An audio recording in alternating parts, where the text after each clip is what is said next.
When do you want it? Right here. Okay.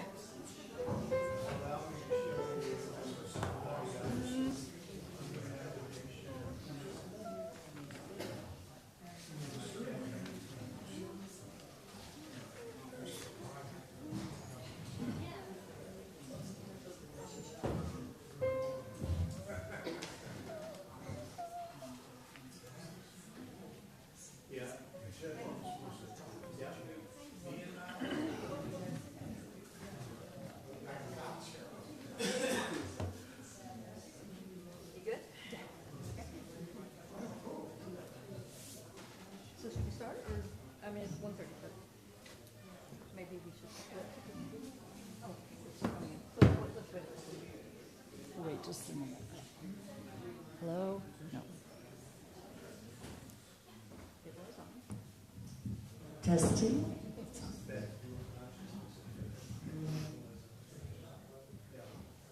Wait just a minute.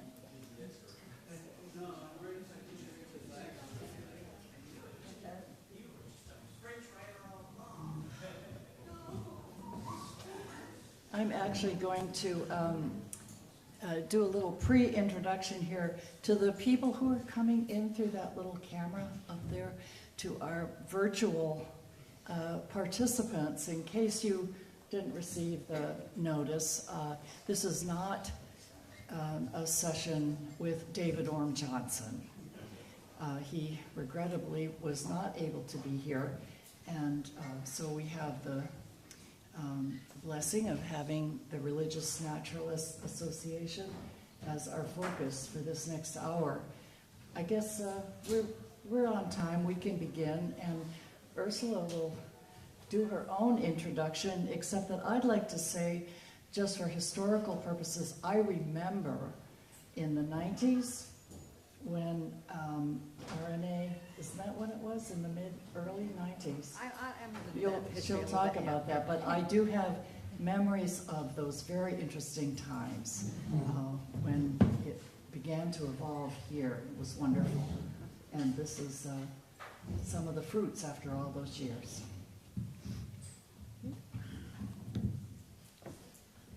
Good afternoon. I'm Ursula Goodenough, and this all started in IRAS, this religious naturalist orientation business.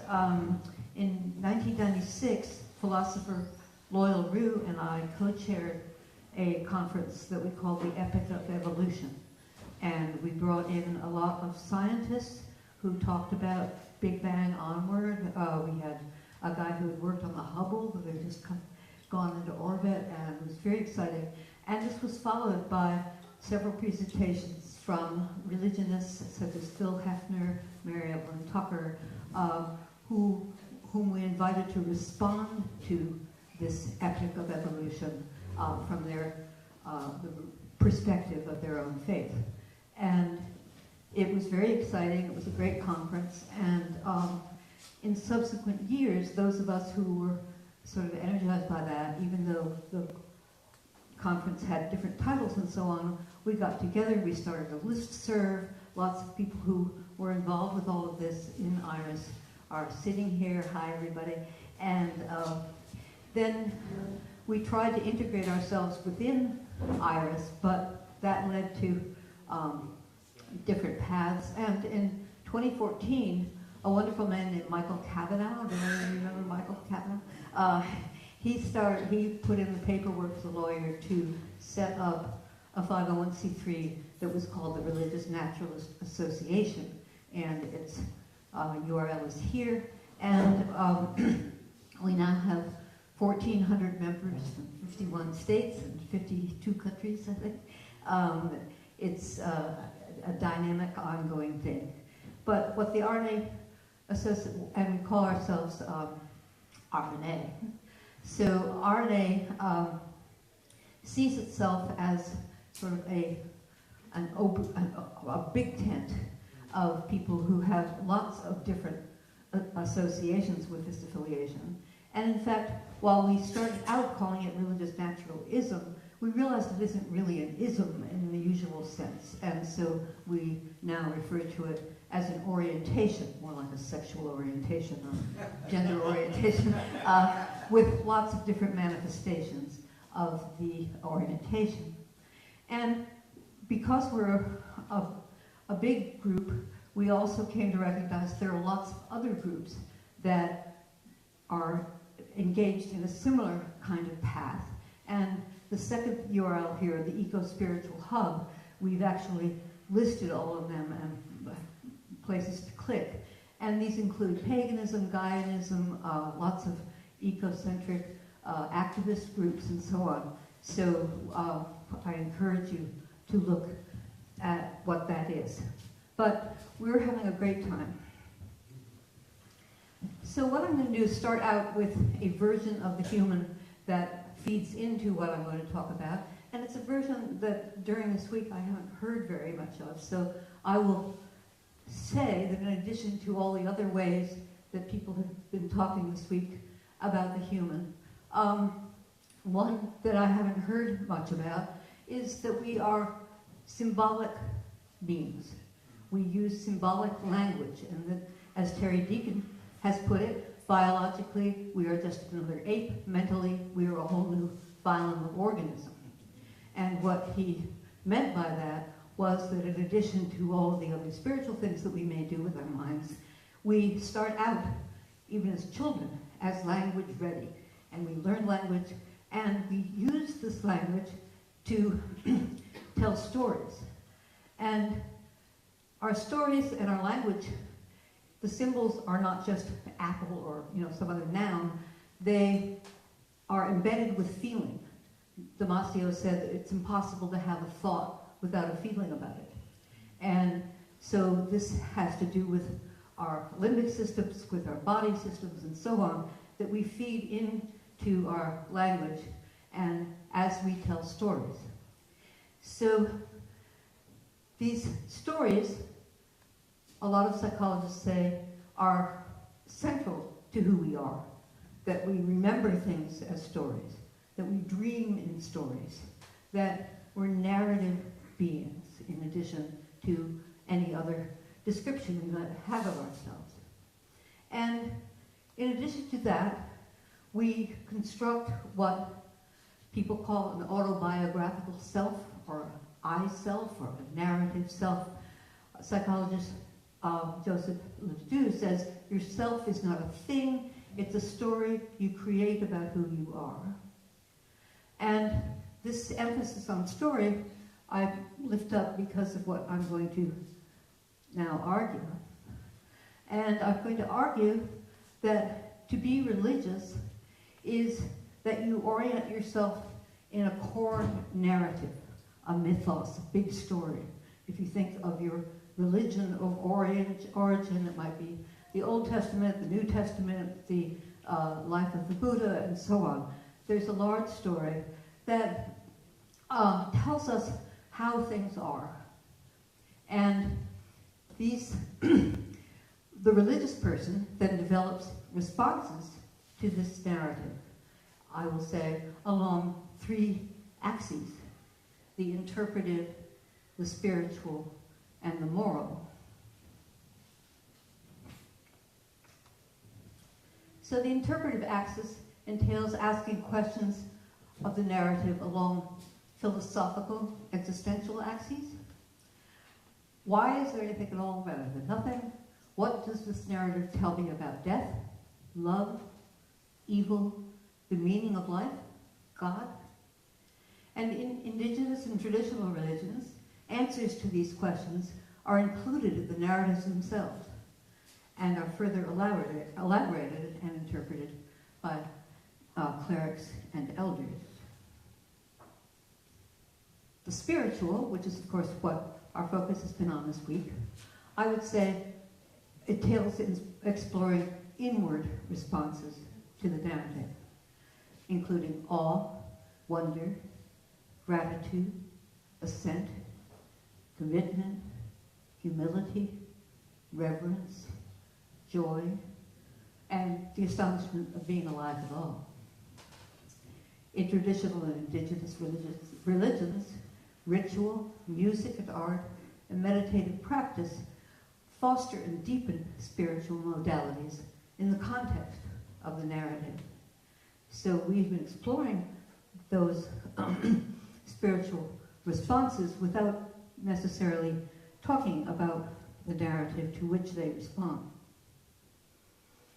And finally, the moral explores outward responses to the narrative, including nurture, compassion, fairness, responsibility, and communion.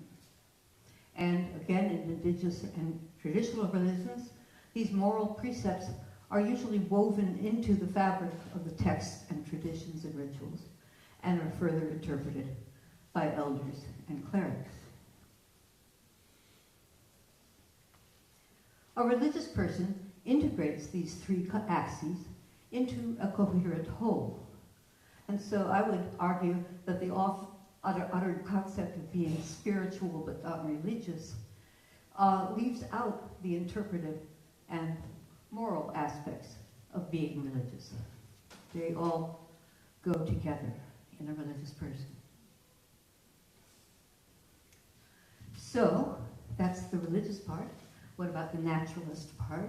Probably doesn't need much explaining to most of you. But a naturalist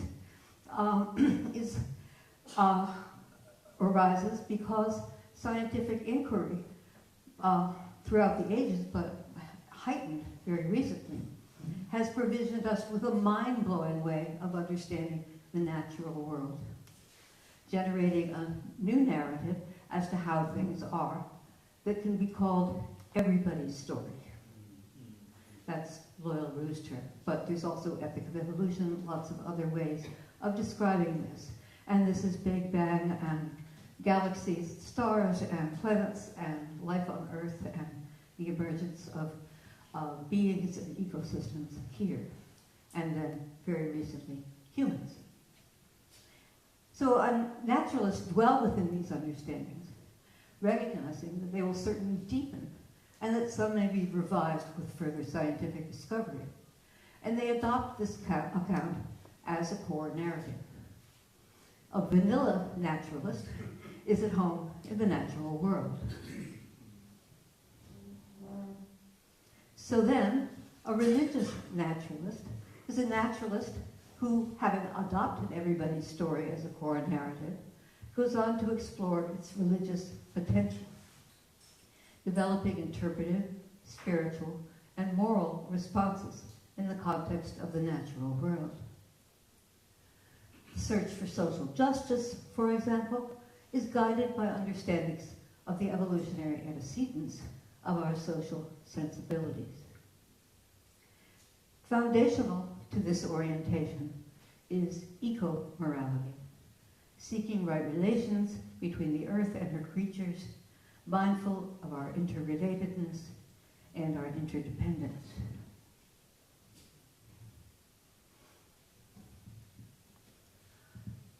None of these religious responses is front-loaded into everybody's story, as they are in the traditional and indigenous religious texts and traditions. Nature just is.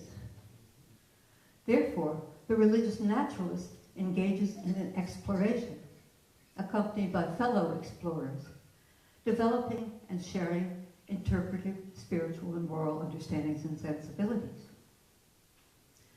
Importantly, our odysseys are informed and guided by mindful explorations of human cultural traditions, including art, literature, philosophy, and the religions of the world, all of which are also part of nature.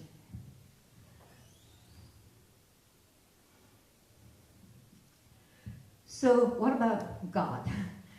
The concept of a supernatural God or gods who actively guide and alter the course of natural events in human lives is not a naturalist view. And persons for whom this concept is important will presumably prefer another religious orientation. But that said, people like the God word, apparently. I don't use it. I call myself a non-theist, but some religious naturalists adopt the word metaphorically, such as God is a personification of the sacred depths, dimensions of reality. God is the ground of being, Paul Tillich. God is serendipitous creativity, Gordon Kaufman. God is the sum of the natural manifestations of the universe. This would be a pantheistic way of looking at things.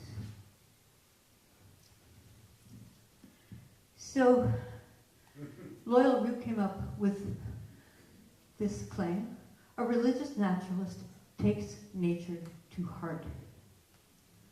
So a vanilla naturalist takes nature to mind. A religious naturalist takes nature to mind also. A religious naturalist also takes nature to heart. And what Loyal did was he lifted this up by illustrating what it would mean in an Islamic context. If I were to say that I have taken the Quran to heart, you might infer that the teachings of the Quran now shape how I think, feel, and act. I now take Allah's will as my own, and I have a newly clarified sense of who I am, where I came from, and where I am going.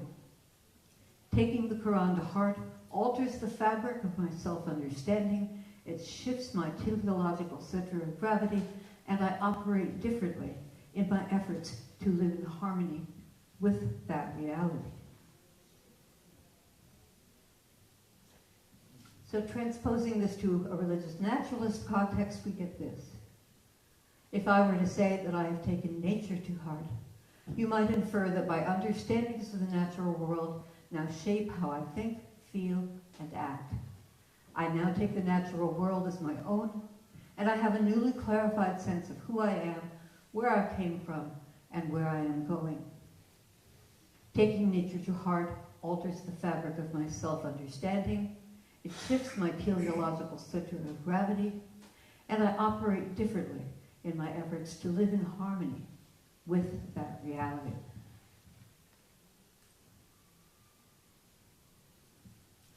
So, a summary of perspective. A religious naturalist is anchored in and dwells within her understandings of the natural world. He finds religious orientation within that meta-narrative and develops mindful religious responses to it, interpretive, spiritual, and moral. A religious naturalist takes nature to mind and to heart. Importantly, and this has been lifted up beautifully in Mark's sermons this week, the religious responses developed in religious naturalist orientations awfully deeply overlap with those espoused by existing traditions. The adoption of a narrative does not alter the human impulse towards common spiritual and moral sensibilities. Rather, it influences how we get there.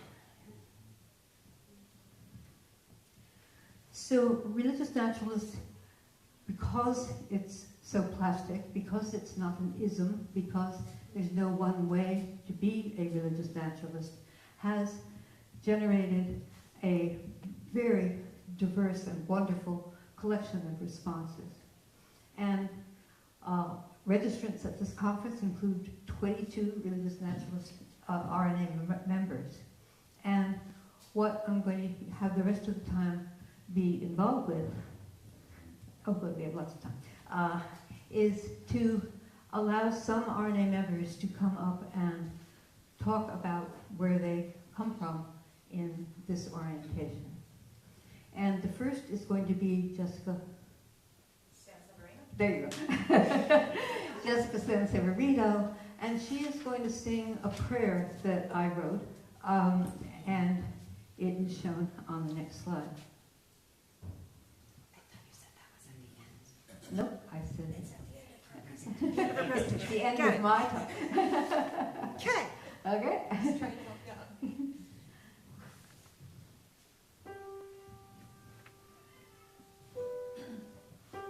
Maybe a microphone for the listener.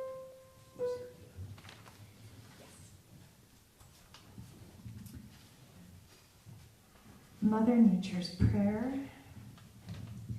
by Ursula Goodenough. Our Mother,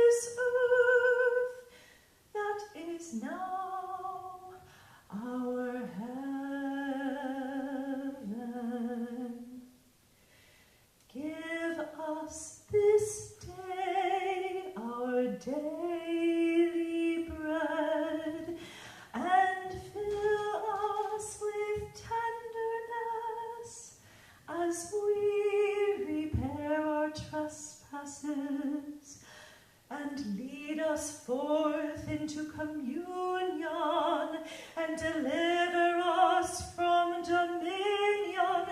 For thine is our wellspring, and our grounding, and our glory, forever and ever.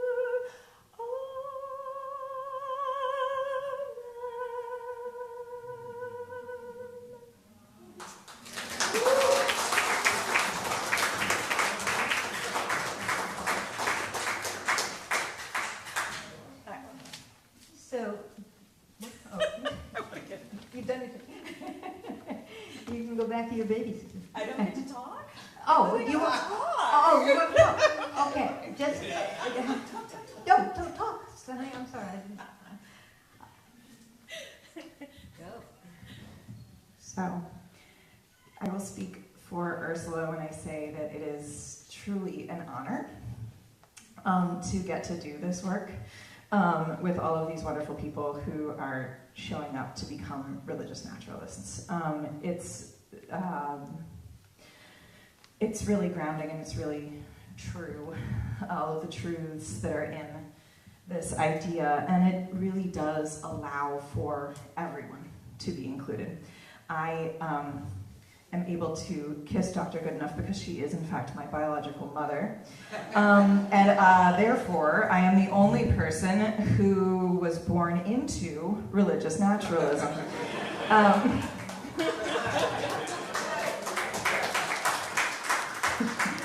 And it's great to be here. In my childlike egocentricity, I thought that religious naturalism was born out of me. Why? Because I was born a person who felt kinship with all living beings.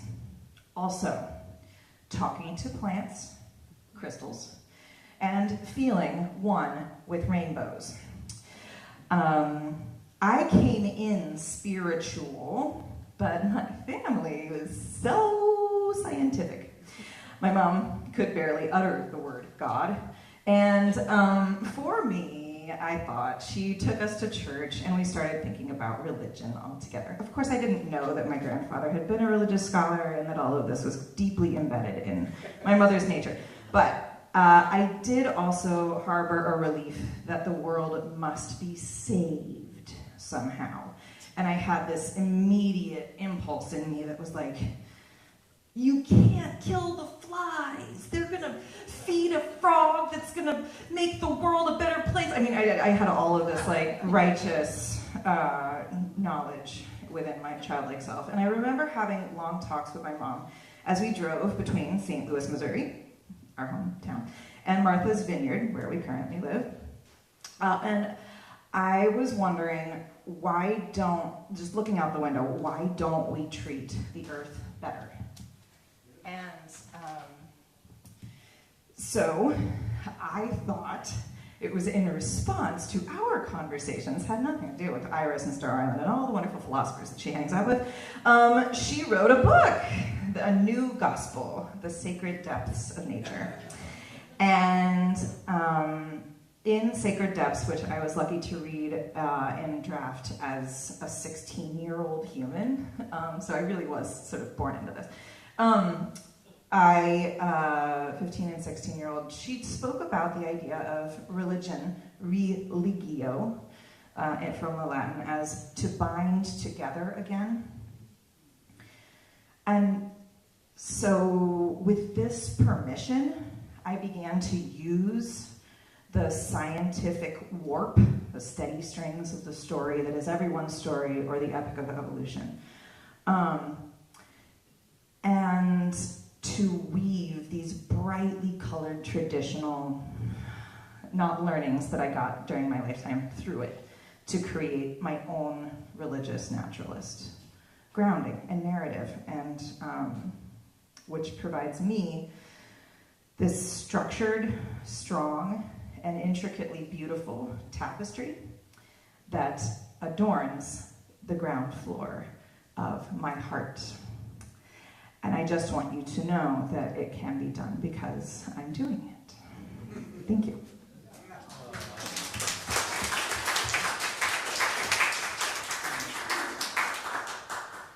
So, a number of RNA members are or have already given talks at this conference. So we heard from Bart Everson on the Gaia perspective, which is very close to this, sort of a different language but saying the same things. Later on this afternoon, David Breeden is going to talk about the transcendentals, but he says he'll leave our RN concepts in. Tomorrow morning, J.D. Stillwater is going to give a virtual talk on awe. He's the secretary of the RNA Association. And Paul Carr is going to talk about near-death experiences. And on Saturday, Ted Lorenzen, who is one of the founding members of RNA, will be talking about SCOTUS, which I doubt there'll be much religious naturalism in that, but you can you can work with it. I'll try to work something. Okay. That'd be great. What I'm going to do is hand the microphone over to Kim Bryan, and she and her mom are going to give their perspectives, and then she's going to pass it on to a few other RNA members, and then hopefully we'll have time for some questions. What happened to the mic? On the other side. Oh.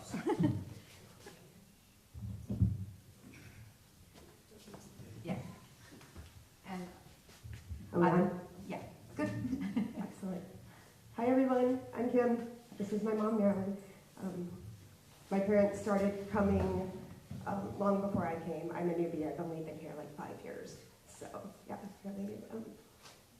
Jessica just set us up so beautifully. When people ask me, even now, until 2 days ago, how did you grow up? And in the South, that means like, how were you religiously in your community? And I would always say, I grew up with atheist parents going to Christian church. And they said, how did that work? And I'm still working on an answer.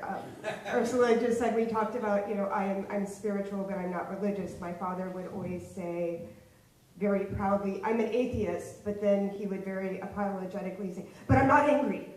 Okay, I mean, it was the 90s. Okay, so but he wanted to make sure that everybody knew that his leaving the church wasn't from trauma, wasn't from disconnection. It was from just not feeling that they were giving him the answers that he wanted. And for a lot of his life, really wrestled with, where do I fit into this? He would describe creation as a beautiful accident. You could run the tape 1,000,000 times and you wouldn't get this. And saw such beauty in that. There's no after this. This is all you get. And how beautiful is that? That's all you need. And he's telling me this as I'm going to my Christian churches, and it's fine. And then when I was 16, 17, one evening, I'm in my room doing whatever 16, 17-year-olds do, and I hear him scream, "That's it!" And like the whole house just kind of, he wasn't a loud person, so I just kind of went, "Dad, you okay?" And he's reading Sacred Depths of Nature, and he goes, this is what I've been trying to say for so long. And there was this moment of awe, and this moment of wonder, and this moment of connectedness, and I always knew this was true, and I always knew there had to be other people who thought so, but I couldn't articulate it. And he did, finally. He died in 2014. It's okay. He had a beautiful life, was living life up until the last possible second, and within 24 hours was gone. which sucks for the people you leave behind, but now I'm just like, good job, Dad. Isn't that all what we want? To be living our life to the fullest and then, all right, peace out. So, good job, Dad. You nailed it. All right. When we were thinking about how do we acknowledge the life he had and what can we read and what can we do, we decided that we had to read from the sacred depths of nature. And I don't even think we asked Ursula, I think we just did it. And we just figured, you write a book, who knows? So at his memorial service, that was our gospel, that was our liturgy, and it just made so much sense. And so now, as of 3 days ago, that I just realized when people ask me, how were you raised? I was raised as a religious naturalist. It's just, my parents didn't know that's how they were raising me, and I didn't know that's what I was internalizing.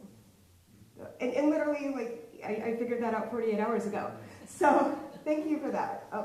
As I was telling Mom that I was going to do this, and I was going to talk about Dad and what death can look like for people who don't adhere to a heaven or hell or any sort of afterlife, Mom said to me, and she said, I don't understand why people are scared of death.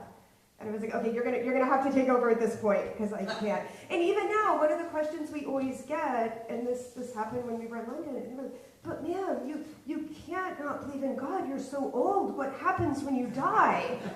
So here to tell you is my 87-year-old mother.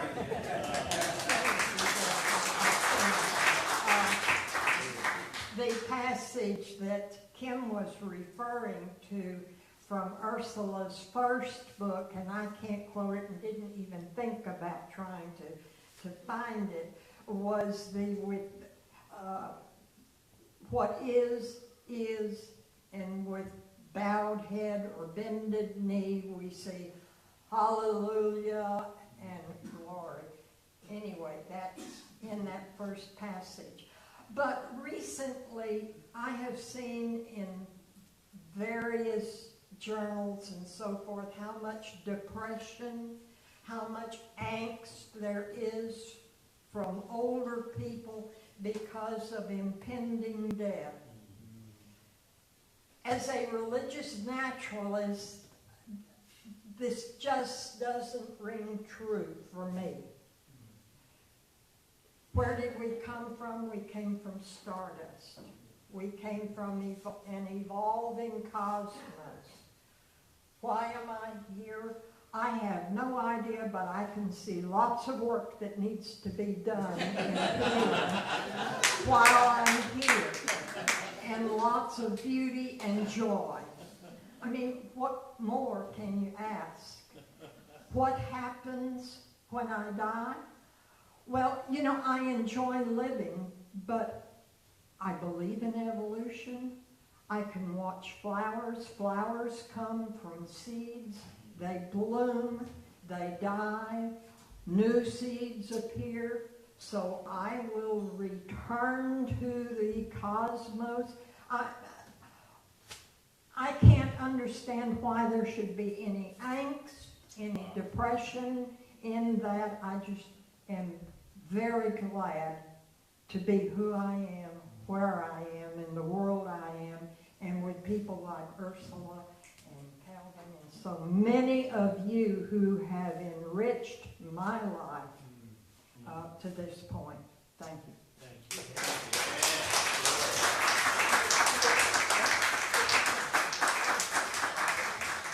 I was told to do that and I forgot. This on? Hi, I'm Dan Solomon. I'm happen to be the secretary of IRAS.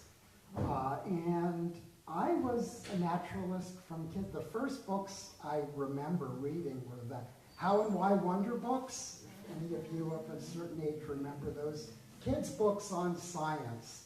So I was a scientist all along, but I also was raised in the Reformed Jewish tradition. I went to Reform school on Sundays to learn about the Bible and whatnot.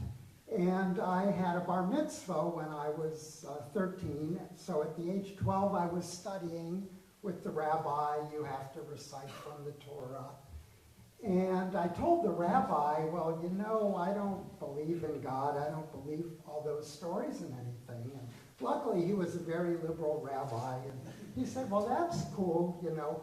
And so what do you believe? So I said, well, I like science. I believe in the laws of nature. And there isn't any guy up there running things. It's the laws of nature. Nature, that's what I honor. That's what I respect. I didn't probably know the word reverence, but I would have used that word. And so he said, oh, okay, so you basically believe in the God of Spinoza.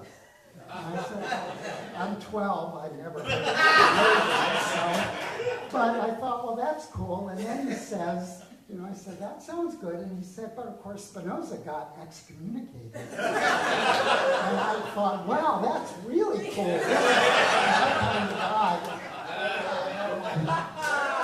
Spinoza, heretical since 1656. So, and in fact, this is a sweatshirt from the Society for Humanistic Judaism. So after my bar mitzvah, like a lot of kids, I kind of drifted away from organized religion.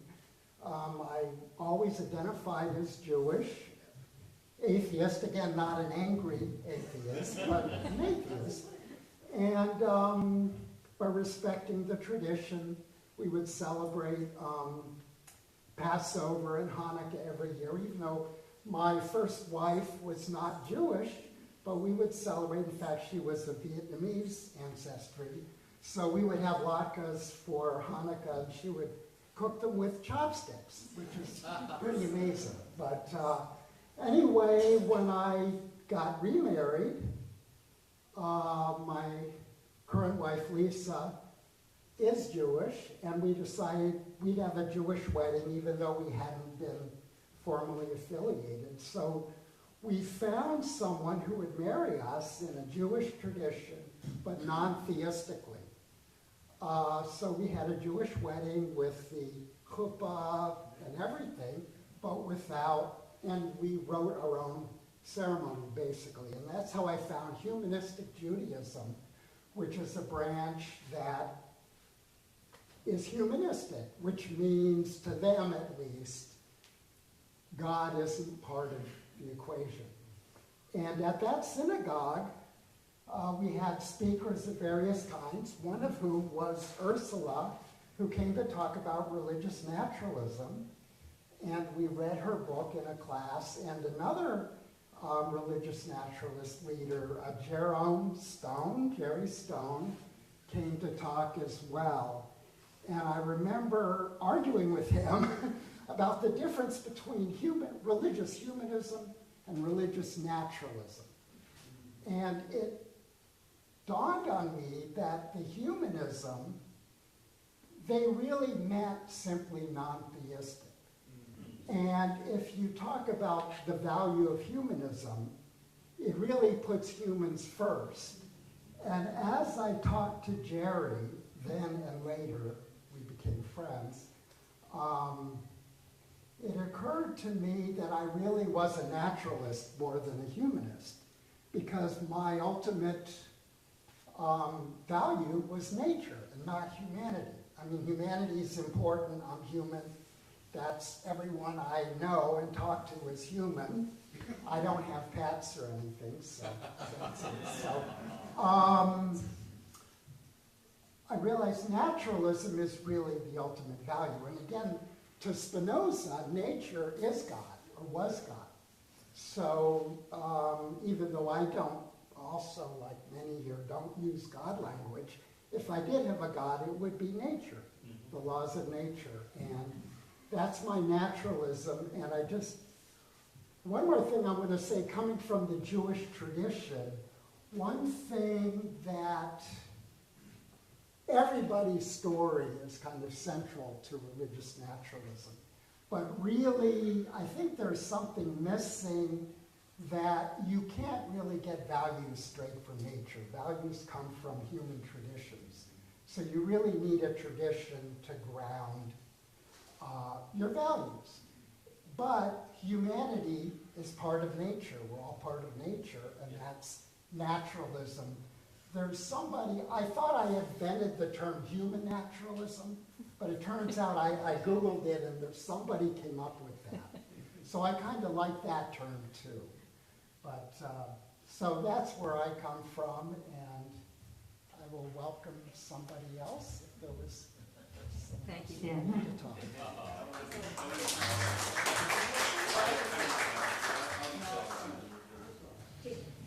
Okay, you want, okay, you say something. Believing in God is part of nature too. And you know, that brain thing that people have where they believe in God. Normally, I'm a firm believer that existence precedes essence.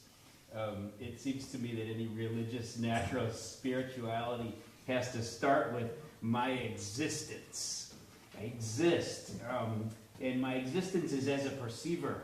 And with basic perception at first. Plain life perception. That's a nice sunset. That cornbread was delicious. That kind of stuff. And you know, but then you sort of start like layering on this special sort of regard for our existence, this nature, our nature. It's a progression in me throughout this life, a certain regard, a certain frame, a deliberate progression. This regard, this frame, this way, only possible with communities of humans that I've been a part of, like this community, this IRAS and RNA, the ones at home, books, yoga, the alpine hike, and the mundane soup, the love, all of that. And just like existence precedes essence, it seems to me that perception precedes knowledge and spirituality in religious naturalism. We first use our senses, and then we put the clothes on it. And that's how religious naturalism goes, isn't it? Vanilla naturalism to religious naturalism. We clothe it like this. Walt Whitman from Body Electric. There, stay there, stay there. Stay in the flesh, stay in the limbs and the lips and in the belly. Stay in the breast and the womb. Stay there, oh soul, where you belong. And then there's Mary Oliver, who in that famous Wild Geese poem tells us that we don't need all that institutional religion at all, you know, but just our body, right, in this now. And uses the words like, this is the word, you have to. She says you have to. It's like a command. It's a command. You have to let the warm animal of your body love what it loves, which has 1,000 meanings. It may be something like this, say, this is really part of the RN Pantheon, but I love it in 10 Commandments by the artists Gilbert and George. And it tells me something about how to live fully and richly and right as a religious naturalist. Nothing supernatural, one reality. So I can close it with this stuff. 1, thou shalt fight conformism. 2, thou shalt be the messenger of freedoms. 3, thou shalt make use of sex. 4, thou shalt reinvent life. 5, thou shalt grab the soul. 6, thou shalt give thy love. 7, thou shalt create artificial art. 8, thou shalt have a sense of purpose. 9, thou shalt not know exactly what thou dost, but thou shalt do it. And 10, thou shalt give something back. So that part of this RN life that I'm living seems to flip this existence precedes essence thing upside down. First, the very first thing that happens in life is a certain sort of knowledge, like that I have a body, that I'm alive, that there are other bodies, that I'm loved, all before perception is even really possible. And of course, my essence precedes existence. For aren't I the result of generation after generation after generation after generation after generation after generation after generation after generation of glimmers in eyes, twinkling of the eye, all that attraction, life's yearning for itself, so exciting, going way, way, way, way, way, way, way, way, way back. And so I was articulated by my ancestors, unknowingly or knowingly, some kind of intention. So in my religious naturalist life, essence and existence proceed hand in hand in parallel. And it's all the same thing. So thank you for listening to my testimonial.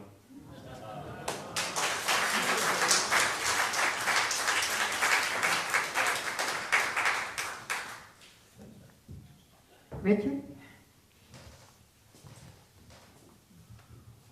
Thank you, Lucy. Richard Dubé. I'm new here.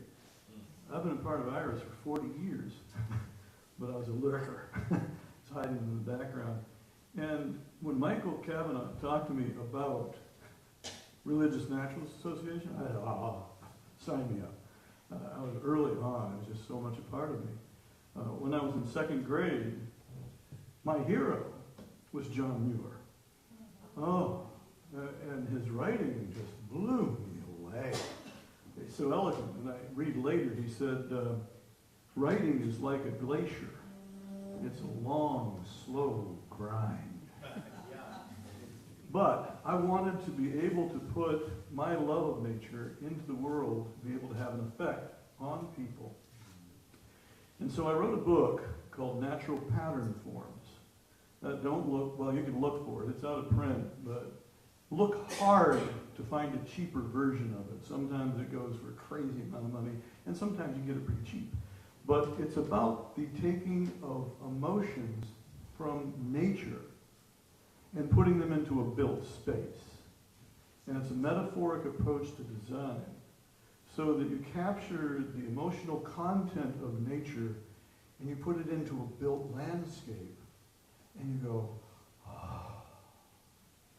And when it works well. But to me, that's the essence of being a religious naturalist, is being able to use this in the world, to be able to put this out there for people to be able to experience without any religious overtones, without anything that says this or this or this, for them to interpret on their own. But for me, it's about giving back to people. I do it through my photographs, I do it through my art, I do it through my stories, but I was able to reach people in the places that they live. Thank you. Thank you. Todd? So Todd came here just for the day. He lives in Boston. He's been to IRAS conferences in the past. It didn't work this week, but he came up to share his thoughts. I'm sorry, he's the Director of Communications for RNA. Well, thank you. Ursula sent initial notes about this saying, with two questions as a theme. How or why religious naturalism works for you, and two, how it's affected your life, or is it just thoughts to consider? So, Hold it up a little closer. a little closer, much better. Thank you. How it works for me is probably similar to with most people. I grew up as a kid in a congregational church, came of age, didn't believe in God, didn't follow with it, but had a religious sense and explored as I got older. I looked into different traditions, different things, and found pieces from many traditions that I thought had a lot of wisdom in them, but none of them as such could I take as a whole. But as part of the exploration, this was decades later, I discovered there was such a thing as religious naturalism, and exploring it a little bit, said, oh, this is kind of the way I've been looking at things all along, and was very surprised and pleased to see that some other people were looking at things the same way. So that was a good fit, and part of why it works for me is that it's grounded in nature, and it's real, and that you can have religious responses in nature. You can go into a pine grove, and it's as moving as a cathedral can be. And simple things like a flower or watching the bugs or whatever. If you've got a kind of a mystic's mind that just kind of can marvel at the wonder of it, that's a part of a spiritual, religious experience. But the other part is cerebral. There's a process of how this all came to be and why it works, and there's a logic to it, and there's a consistency to it. And as Marilyn was saying, there's even though it includes a limit on life, a limit on everything, that's what it is. That's fine. It's beautiful. And no need to be concerned about those kinds of things. So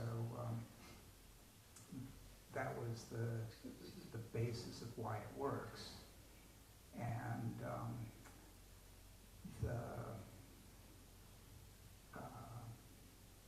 how it has affected me in just several different ways.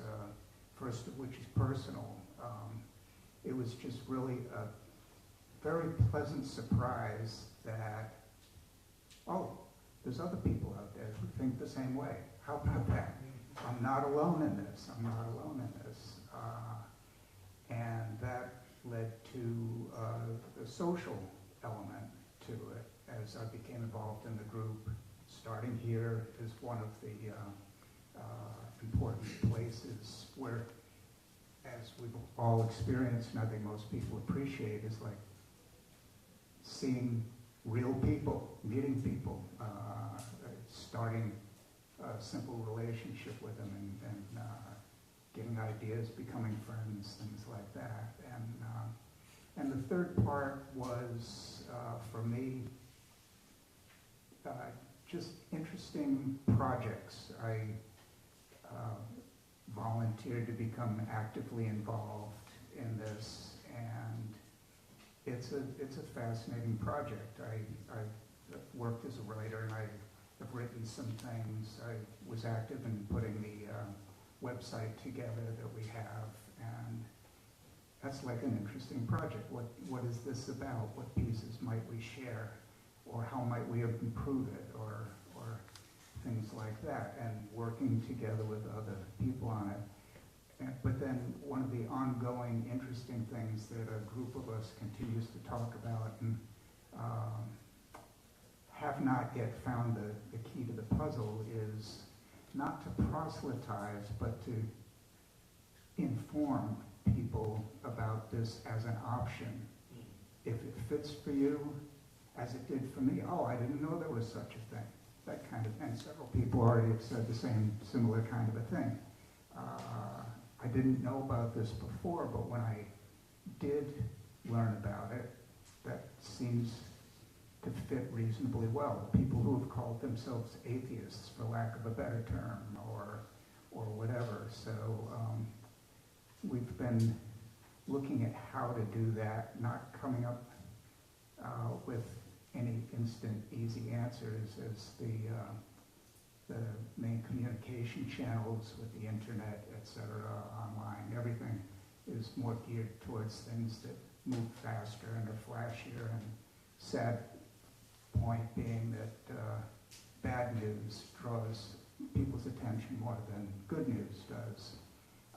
But slowly, steadily, these things take time, but just finding ways to just make it available that there is such a thing, and that if you're interested, check it out.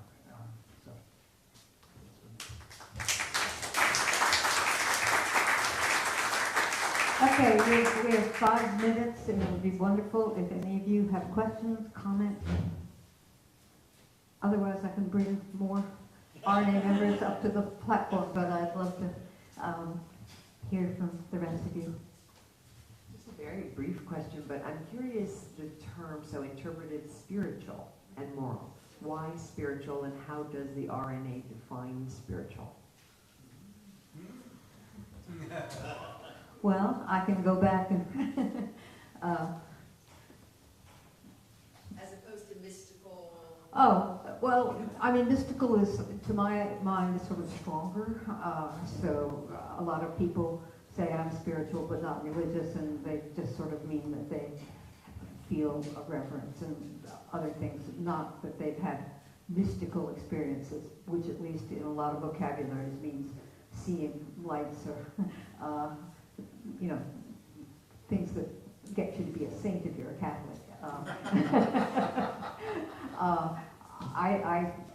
I like to think of myself as a nature mystic, but I also feel a little bit embarrassed about saying that because it sounds too presumptuous.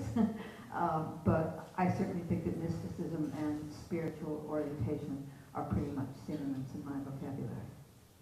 Are you there? Okay. Yeah. I would like to thank Ursula for me being here, because several years ago when I was interested in spirituality, I looked at her book. I saw that she was from the same university where I graduated from, Washington University, so I'm headed out to St. Louis, and I'm looking forward to seeing Ursula, and she's living in Maine? Massachusetts at the time, and she said, well, I'm sorry I can't meet you, but there's this organization that you should look up, and that was IRAS, and that's what got me here, so thank you. You're very welcome, Calvin. Thank you for bringing all of us here. I'm Mary Parsons. I've kind of been blown away on these talks. I have a feeling that's where I belong. I've just been in nature for so long, and I take lots of walks, and I really look everywhere. I garden, and I'm in the dirt all the time, and I think this is for me, and I appreciate it. I'm glad I came. So the URL for joining RNA, if any of you are so moved to check us out, and the website that Todd and others have put up is really quite wonderful. And there's a button that says join, and it's free, and takes about 5 minutes to fill out. Anybody else? Okay, David, you want to take us out? I'll take you out, yep. So David's talking about transcendentalism later on this afternoon, but he or his wife Teresa said he wasn't really going to be talking about RN per se, so go. Okay, well, I'm David Breeden. I'm a retired UU minister. One of the complaints you may have heard if you have been around UU congregations is there's not enough spirituality. Well, I was the senior minister at the most humanist of all UU congregations, First Unitarian Society in Minneapolis, where humanism was invented in North America anyway. And so what did I do when people were saying that? I said, well, we have a book, and we'll offer a class. And so we kind of perpetually, one of my assistant ministers, who's more spiritually inclined than I, would offer the class in religious naturalism. And people absolutely and totally loved it. Now, what I am going to read as part of my presentation is what I think is probably, we need to develop a liturgy, and we need your poem in there, and we need this in this liturgy, and we need this poem from Emily Dickinson. I only go to church when I'm paid to do so, I have to admit.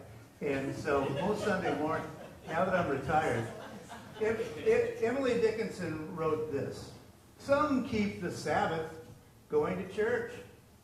I keep it staying home, with a bobolink for a chorister and an orchard for a dome.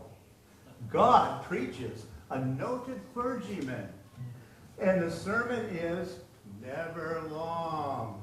So instead of getting to heaven at last, I'm going all along.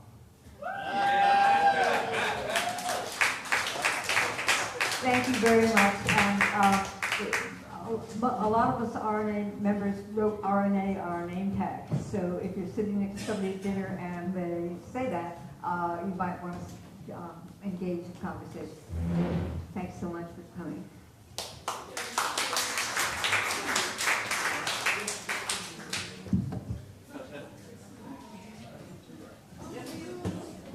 Yes, of course. Mom says, Mom. Yeah. Oh, okay. I insisted. There you go. 3, 2, 1. Yeah. Yeah, yeah. Yeah, that was one after one. Yeah.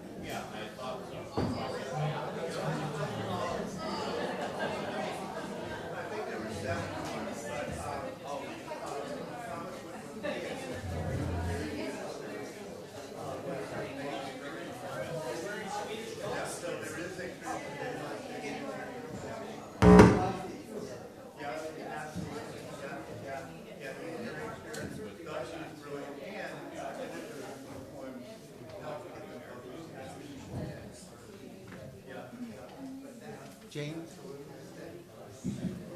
here's the computer. Besides our equipment.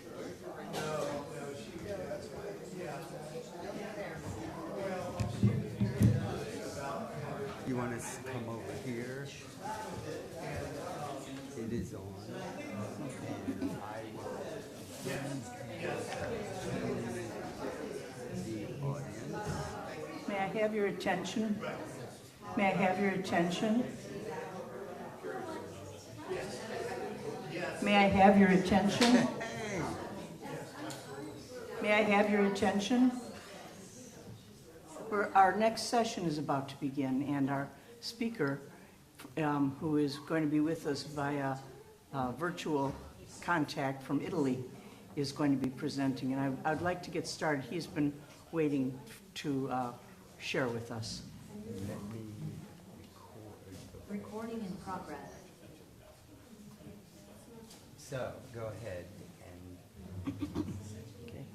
It's my privilege to introduce Lizo Kanoth. He is one of two of this year's... Just one moment, please. Can I have your attention?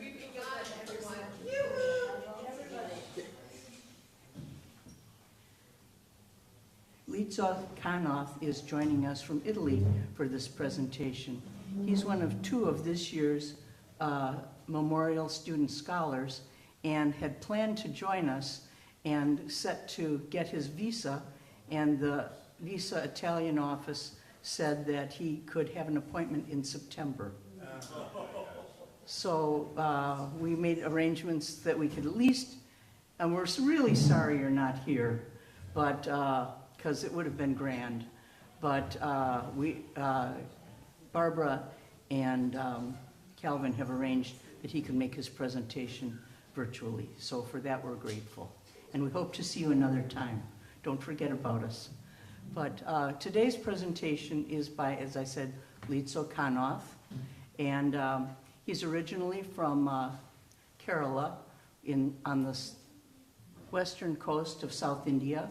But he is now a part of, he's an ordained Catholic priest, and he's serving in the Archdiocese of Florence, Italy. And as a graduate student now, studying the middle-aged mystic Roman Catholic priest, Meister Eckhart, who is not only a priest, but philosopher, theologian, and most famously, I think, as a mystic. And so Lizo is going to be looking at the two traditions of mysticism or spirituality from the yogic pranayama, breath exercise, spiritual tradition, as well, and alongside his studies and understandings of Meister Eckhart. So I present Lizo Kanoth to you. And, there, I'm finally got it. Okay. Lizo, can you hear us? Can you speak? Yeah, I can hear you, yeah. And Hello? say a few words, and I'll turn up the volume here. Oh, yeah. Hello? You lost the picture. Good afternoon. We hear you. Okay, I do not know why. Can someone get the tech? Because I don't know why. They're on the way. That is happening.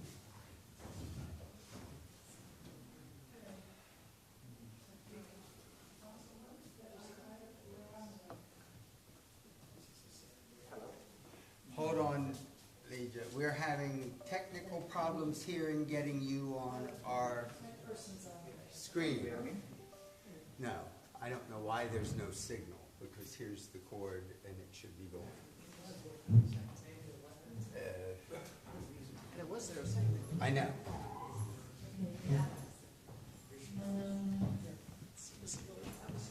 Oh, maybe that's there. This is the connection. It was loose. Okay. Oh, okay. Wait a minute. It just keeps coming on. Yeah. That's not good. So speak, and let us try to get your sound up.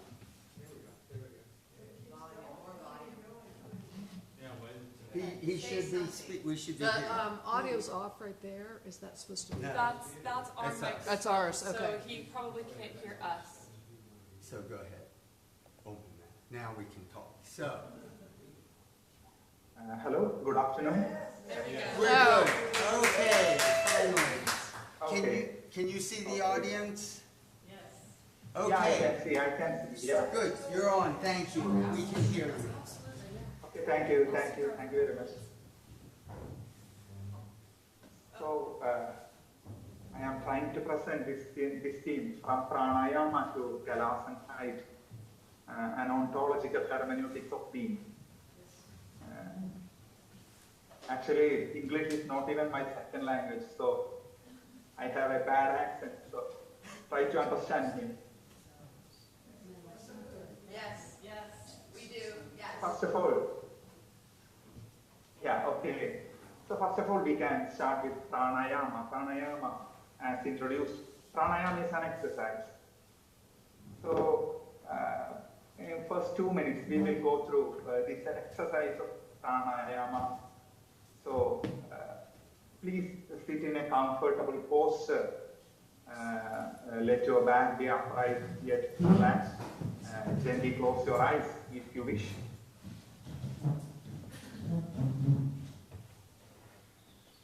Now slowly bring your attention to the sounds around you. Let the music of nature guide you inward. Bird song, wind, water. Simply listening. No need to judge, just observe. Feel yourself becoming present. Now gently bring your attention to your breath. Just observe your natural breathing. Inhale, pause, exhale. Notice the rhythm without changing anything. With the next breath, inhale slowly and deeply through your nose. Feel the air filling your lungs. Hold it gently for a moment. Then slowly exhale. Let go of any tension. Inhale, hold, exhale.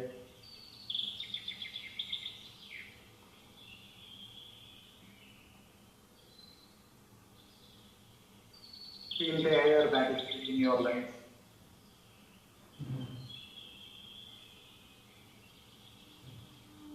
As you breathe, try to feel each phase. Inhalation, the air entering, the retention, the stillness within, the release and letting go. Be fully present. Feel this moment. Feel the breath. Feel the light.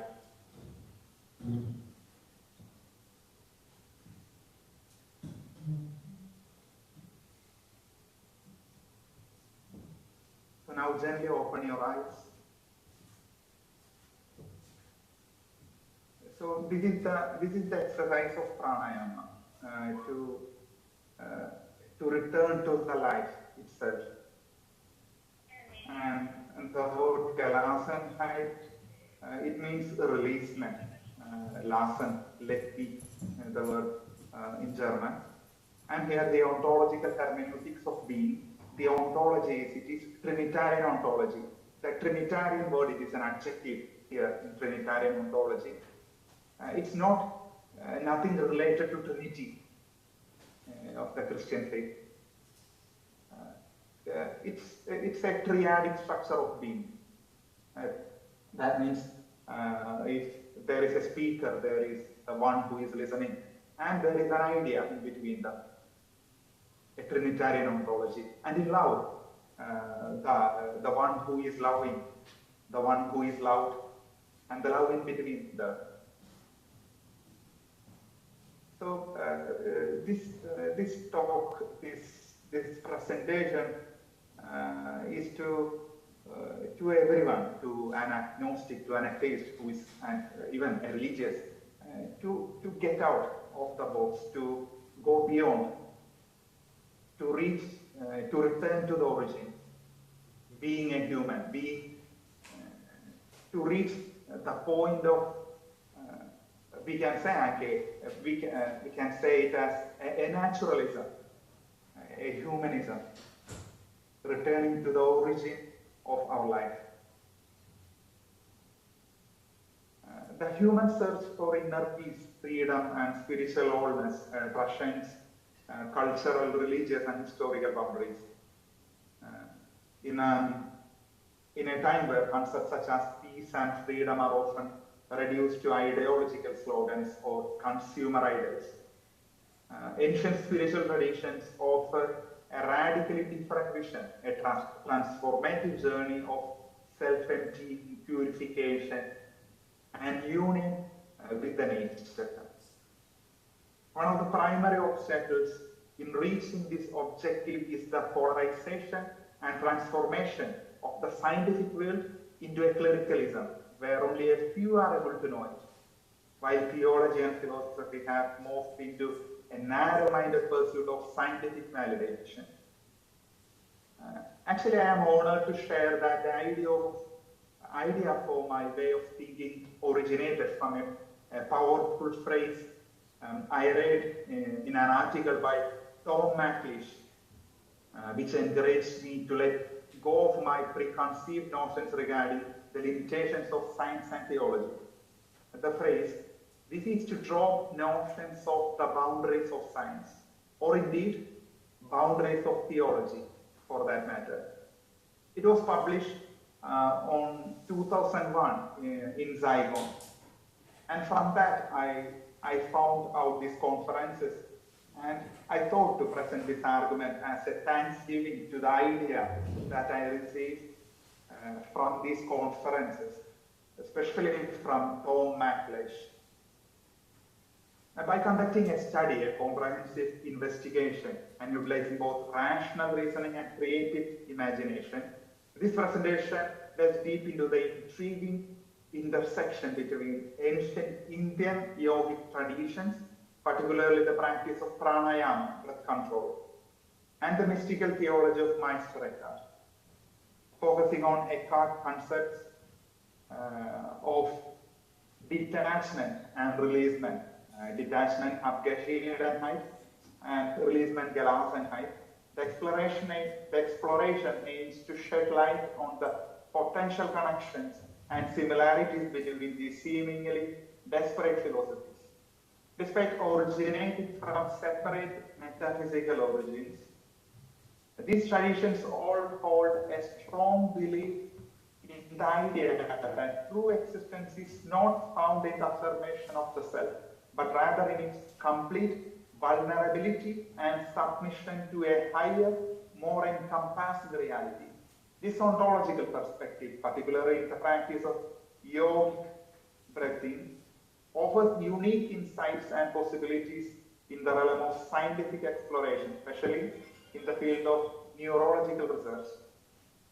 Through the lens of Trinitarian ontology, hermeneutics of being, this study proposes that detachment, both in Eastern and Western mysticism, is not mere a negation of selfhood, but an active, dynamic participation in divine life. The Trinitarian structure of being, characterized by rationality, self-giving, and perichoretic unity, illuminates how the practice of breath control, meditative stillness, and interior detachment open the human being to communion with the divine ground.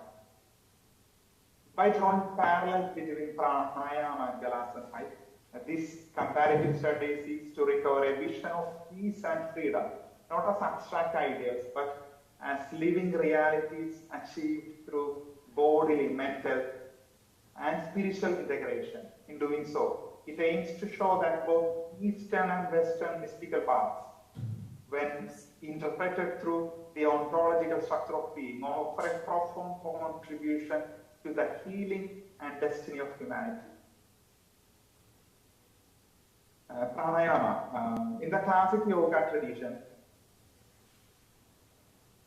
particularly in Patanjali Yoga Sutra, pranayama is a crucial preparatory step for the attainment of higher consciousness.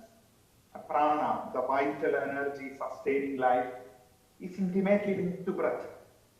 By regulating the cycles of inhalation, retention, and exhalation, the practitioner disciples not only the body but also the mind.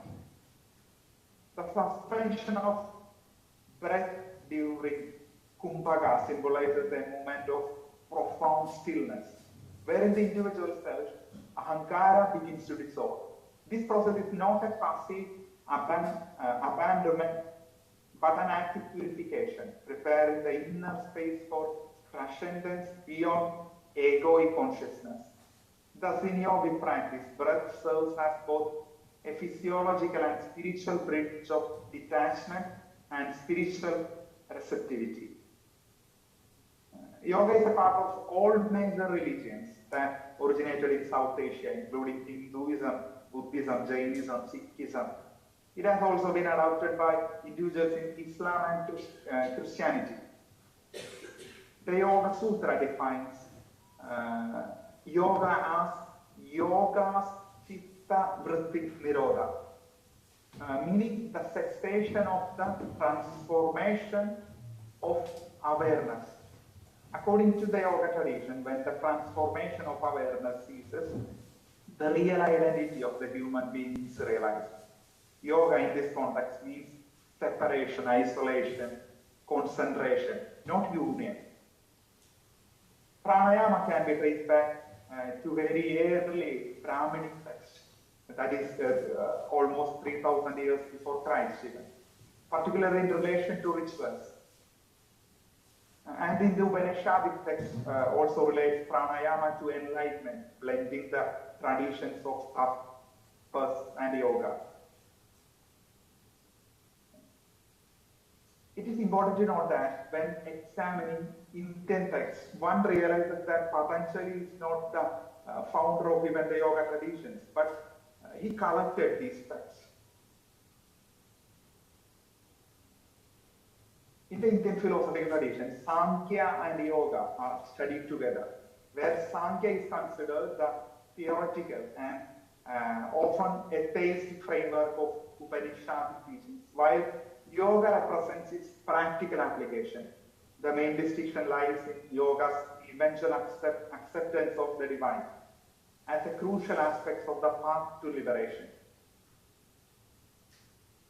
The Yoga Sutra attributed to Patanjali, the grammarian who is known to have lived in the 2nd century BC, comprises 4 chapters dealing respectively with the nature of mental concentration, samadhi, the path toward it, sadhana, supernatural attainment, vibhuti, and finally the goal of revelation, kaivalya, which is defined as the isolation of the self from all conditioned reality. The path to salvation, moksha, in yoga proceeds through vairagya, detachment, and meditative discipline, that is yoga. This requires a moral and ascetic foundation comprising yama. Yama means restraints, and niyama, observances.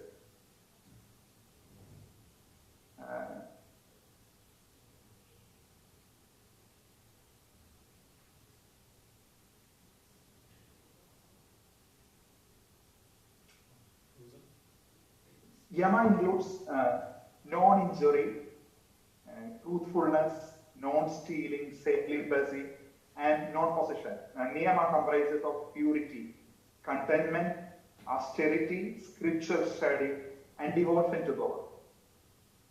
Following this ethical foundation, Patanjali outlines an 8-fold path consisting of physical posture, breath control, sensory withdrawal, concentration, meditation, absorption, a rational and methodical ascent toward liberation. So now we can come to Meister Eckhart. His 2 key concepts are Abgeschiedenheit and Gelassenheit. Rather than try to present in a way of fundamental concepts, Abgeschiedenheit, Gebon, and Durchbrechen. The first one, it is detachment, birthing, and breaking through. These are his spiritual way to attain this enlightenment. And in between, he proposes these two things that has to attain every human being who is seeking this enlightenment, who wants to return to the origin.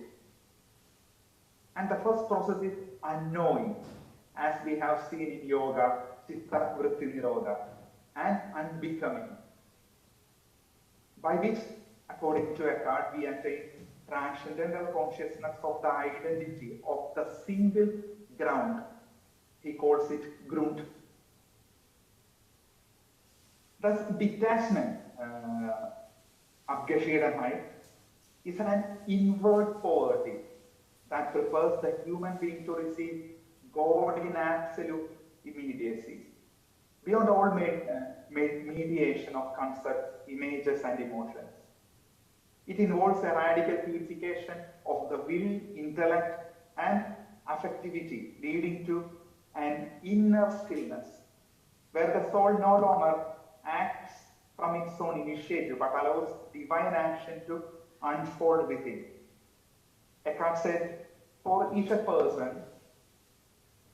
wants really to have poverty, he ought to be as free of his own created will as he was when he did not exist. This leads to the Ladic sin, who finds freedom of emptying. This emptying goes even further to an absolute moment where one prays to God that we may be free of God, who lives so that he may be free both of his own will and God's will. According to Eckhart and the basic Trinitarianist mystery of Catholicism, according to Eckhart, it is a perception. So, according to him, we have to go beyond that perception to the origin, to the natural form of being. Following this path, the soul reaches Gelassenheit, a term meaning releasement, letting be, or serene surrender. Gelassenheit is a positive fruit of Abgeschiedenheit.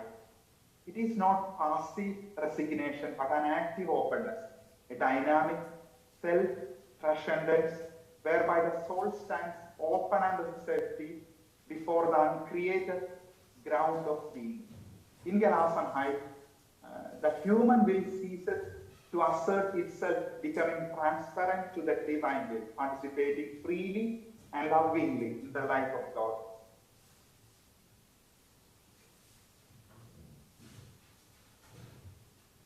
The very core of this significant movement stems from the miraculous birth of the eternal Word. And this birth of the eternal Word, being a Dominican, being a Catholic, being in a Catholic tradition, he sees this birth of Logos in his intimacy. But actually, it is the birth of human being for Eckhart. It is returning to the origin of his being. And the concept of birth in this context is not simply a metaphor, but rather a tangible expression of a true ontological connection within a Trinitarian existence for Eckhart. Just as the Son is eternally begotten from Father within the inner workings of the Trinity, similarly the soul, devoid of all other distractions, becomes a sacred space where the eternal Word is continuously spoken. This was his theology.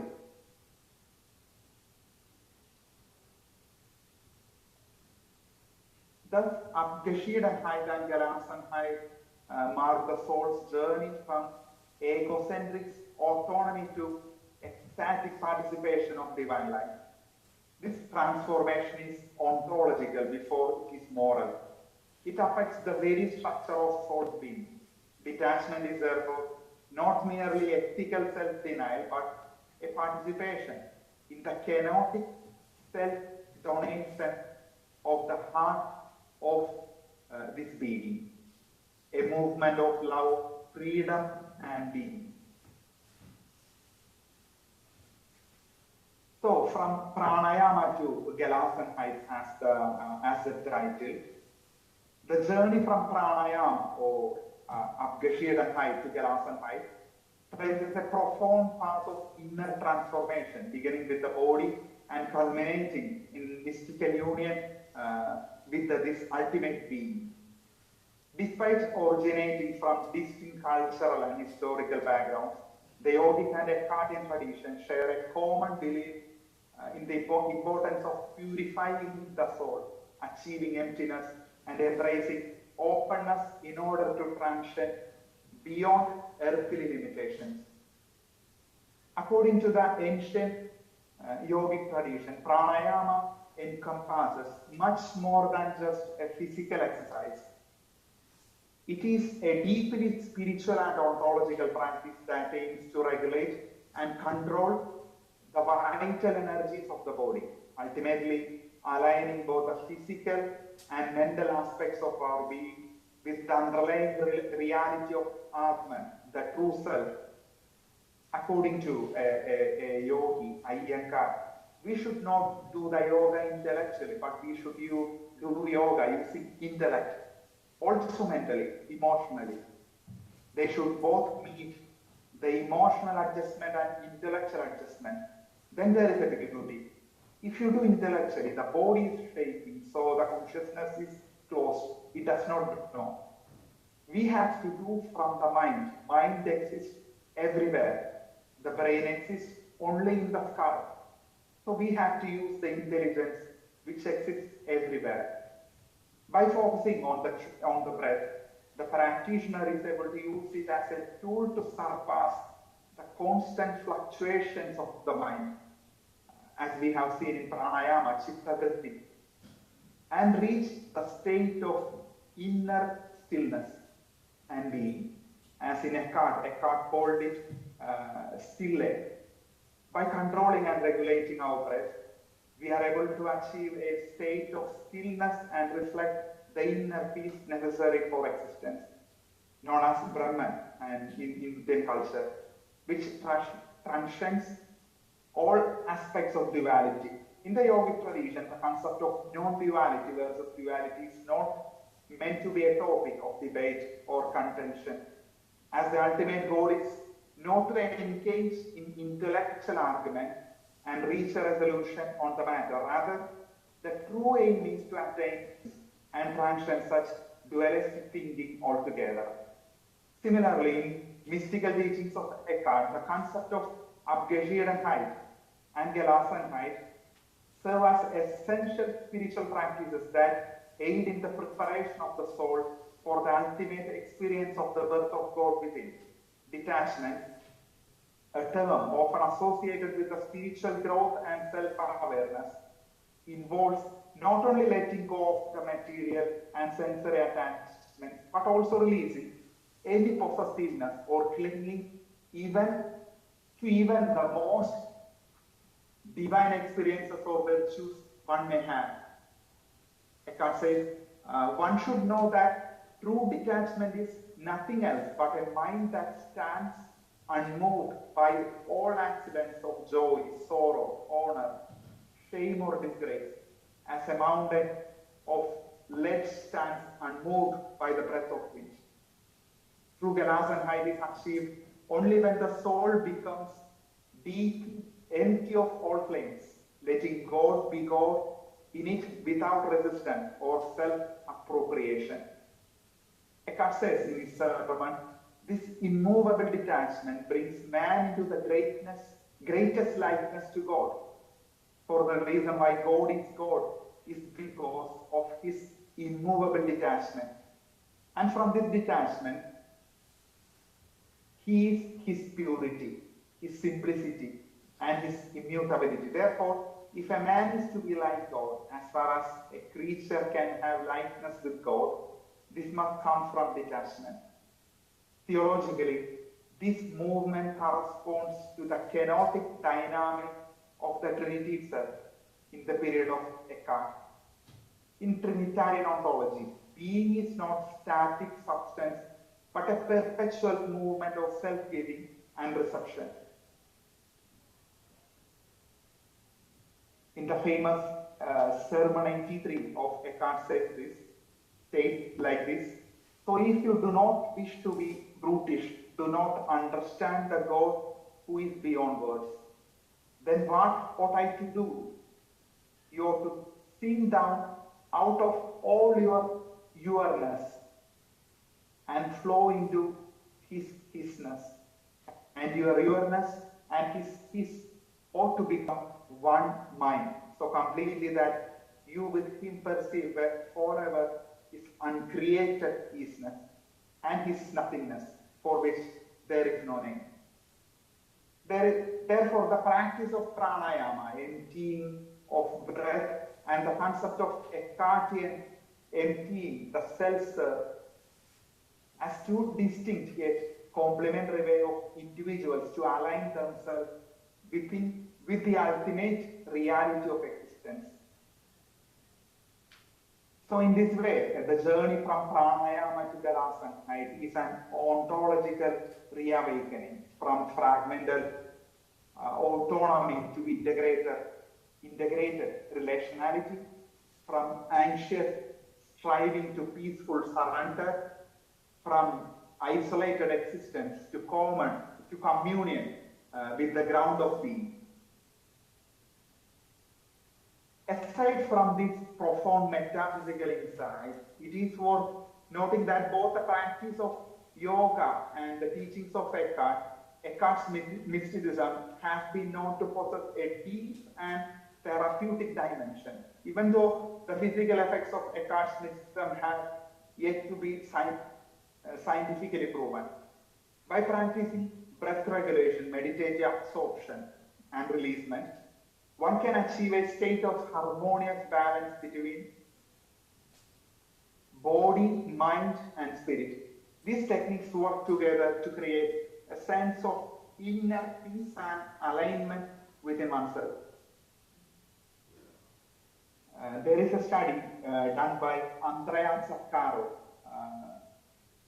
He did his PhD thesis, PhD defense at the University of Pisa in the Department of Medicine with the title The Psychophysiological Effects of Active and Passive Stimulation of the Olfactory Epithelium, a physiological model of explaining how slow nasal breathing induces state of consciousness in meditation. And according to him, pranayama, this breath control, related to a positive psychological effect.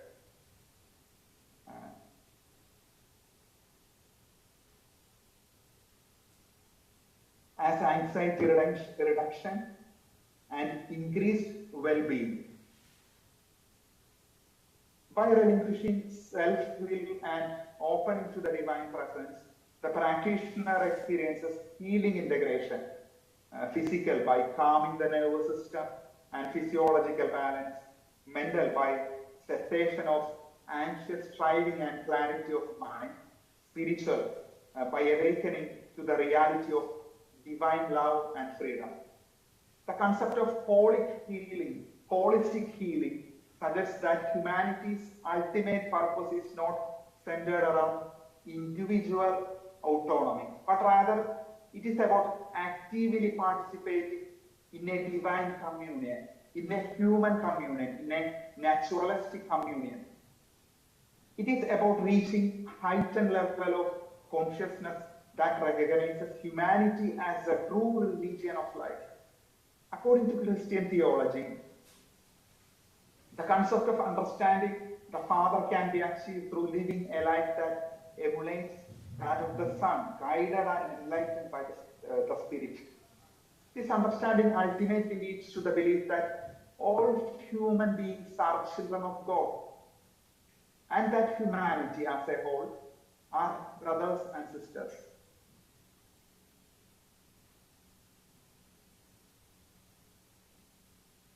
In our exploration today, we have journeyed from an ancient yogic discipline of pranayama to the mystical Christian path of Galasanhite, discovering along the way a hidden unity at the heart of human spirituality. Both traditions, though separated by culture and history, reveal a common truth that peace, freedom, and true being are not achieved through grasping but through letting go. Through the lens of Trinitarian ontology, we have seen that self-emptying, whether through breath, meditation, or detachment, is not a loss but a transformation. It is an invitation into a deeper relationality, a participation in the dynamic life of being, where being itself is understood as an eternal movement of love, gift, and communion. In our current world, filled with fragmented societies and anxieties centered around self-preservation and competition, the wisdom of both East and the West beacons us towards a different way of living, one that embraces inner stillness, openness, a deep trust in the life-giving presence of the divine. This path allows us to approach life with both reason and imagination, unlocking a deeper understanding of our surroundings. Thus, from pranayama to Galasanhite, the human soul discovers its true destiny, to be not merely a being among beings, but transparent vessel of the eternal life, born anew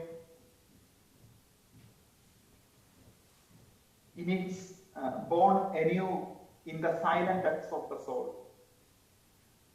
Through the latest neurological studies, we have discovered pranayama not only offers physical benefit, but also guides us towards breaking free from the restrictive boundaries of the intellectual world.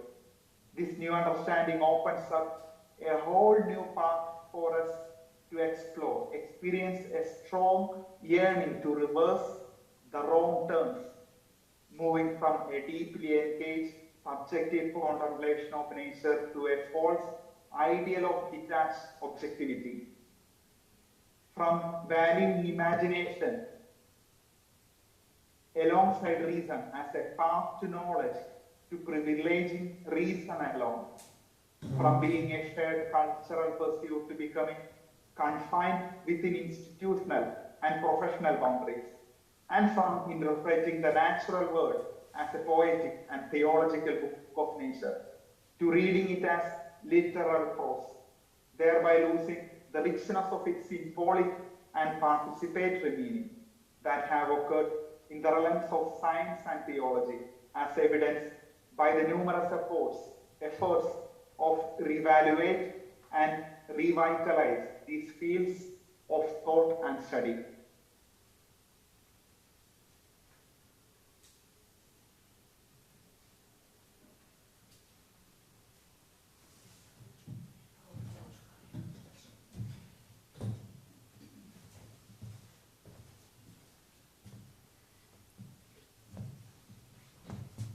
See me? Do you have any questions? Thank you, Lidsko. I'm going to field some questions now. I want to thank you for closing with the imagery of poetry, which really speaks to, gives us a wagging finger as theologians and scientists to open ourselves to a bigger metaphor. Questions? Okay, thank you. Thank you. Thank you for your presentation. He'll see you if you stand there. Can you see me here? Is this? Yeah, I can see you. Hi, I'm Barbara. Hello. Hi, one of the co-chairs of the conference, and I want to say that we regret that you couldn't be joining all of us and sharing in some of the sharing that has been going on throughout the week in informal settings. And one of the blessings of being together is that people have had a chance to hear each other's stories of how they became interested in whatever their focus is of their presentation. And so I was wondering, if you might share a little bit more of thinking of that thought, that expression that you offered to us, that to understand the world not so much as prose, but as poetry. And I wondered if there was anything particular, any story in your own background that led you to be drawn to that focus, and the focus of your whole presentation. Anything in your the story of your personal life experience. I'm just curious if there's anything of that more you would like to share. Yeah, of course. Actually, I am from India, and I am here in Italy, in Florence, for doing my PhD studies in mysticism. And I have been reading Eckhart for almost last 10 years. I have started reading Eckhart in 2012. And from that moment, everything has changed. Because Eckhart was a theologian and a philosopher, but actually he was condemned by the Catholic Church. Meister Eckhart. Because he faced the Inquisition and he died in Avignon. He was in prison when he died. So actually, what Eckhart said, and actually Eckhart said to the world, his thought was this: to return to the origin, to return to our humanism, to return to what we are. So, whatever belief in which we are living, we have to return every moment of our life to this beginning. Otherwise, what we believe, everything is useless. So it is about, I don't know, we can say it is a new way of naturalism, as a religion, a new world religion as naturalism, or something like that we can call it, I don't know. So my transformation to think about Eckhart and think everything in a poetic way actually starts with reading an article in Saigon by Tom McLeish. Actually, I was not aware about these conferences. Then after reading him, I started to look forward to these conferences and start to think about reading everything in a poetic way. Because without imagining, if we are confined only in the scientific way, or we are confined only in the theological or philosophical way, we are reading everything like a prose, not in a poetic way. So we have to change. We have to get out of our boxes that we are living. See, that's what I have to share about the thoughts that I have been going through my life.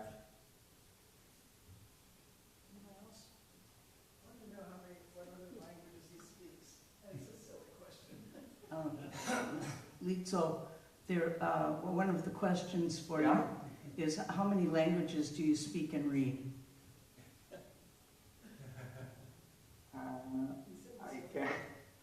I can understand about 9-10 languages. What are they? In Indian languages, there are 4 languages: Indian, then European languages, English, Italian, German, French. Then Italian, German, English, I can communicate and I can read. That's fabulous. Amazing. Then some ancient languages like Latin.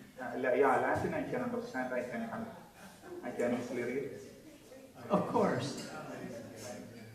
Yeah. Well, we're honored by your skills and sharing with us.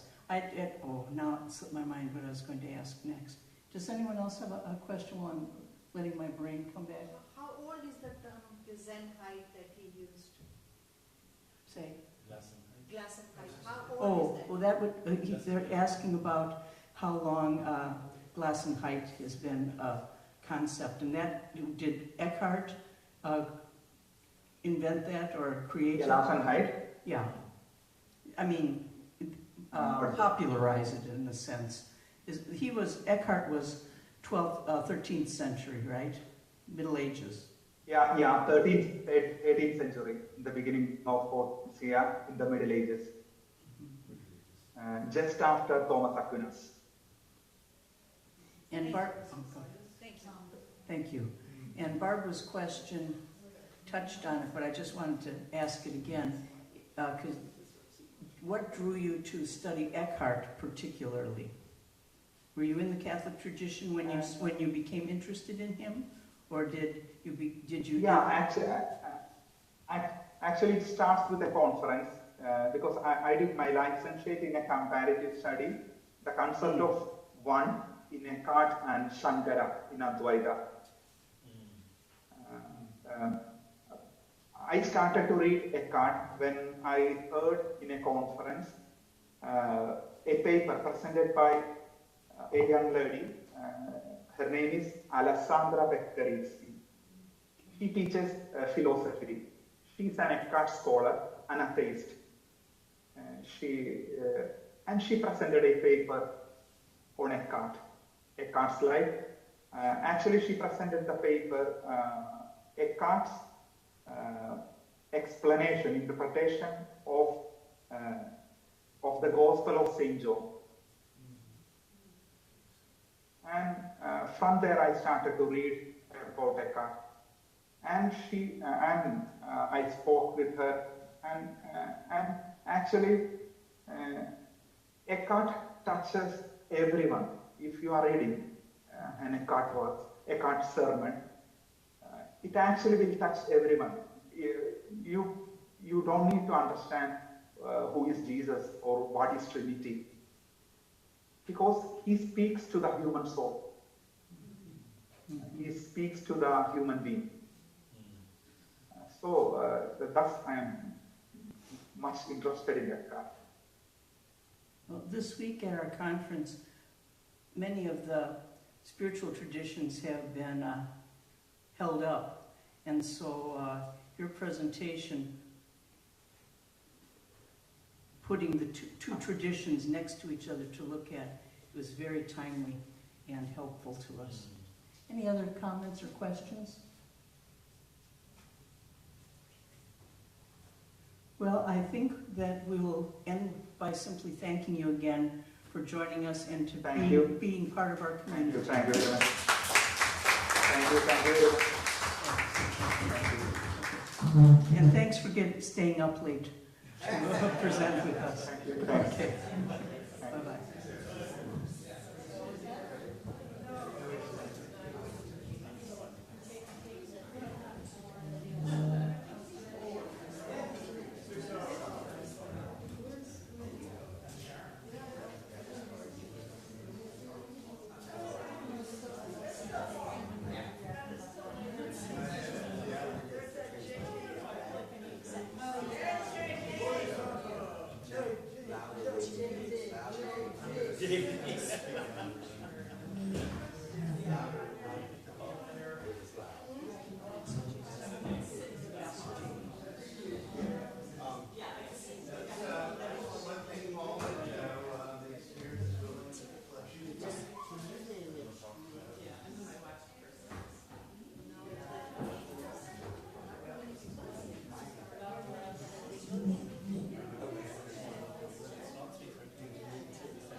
Jennifer do it?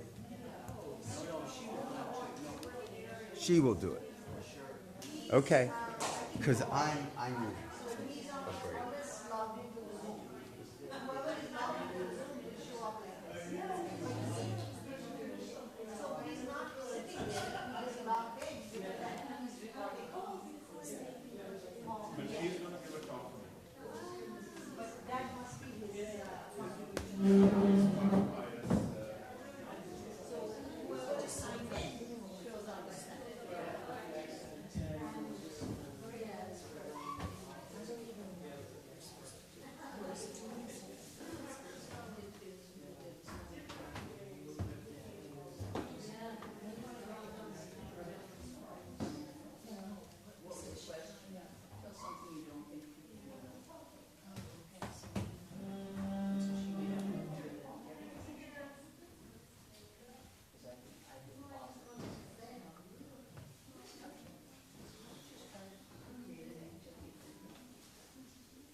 it's through the camera, right? Yeah. Yeah.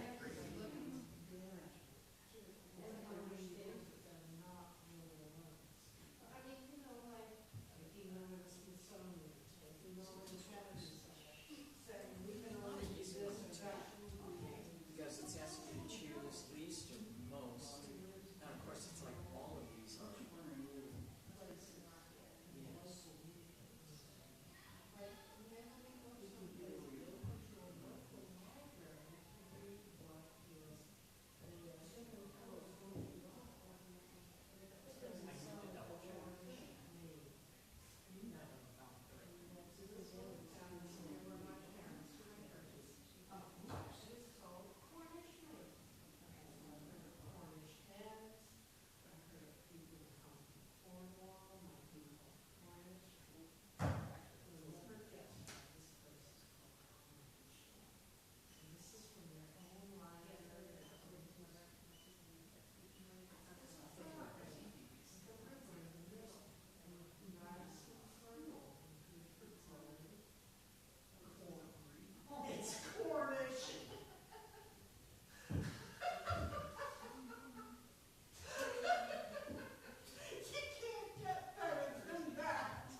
we should ring the bell. Who would like to ring the bell? You want to do it, Marilyn? Okay. Oh, no, not this one. This one. Let me turn this on.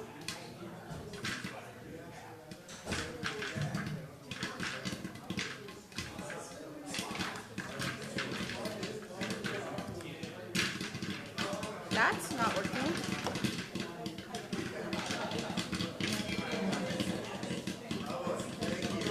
Nope. Oh, yes. Let's see. Testing. Pretty good. Is that good? All right. That is not rain. That is popcorn. They sound similar.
That's why they decided to mix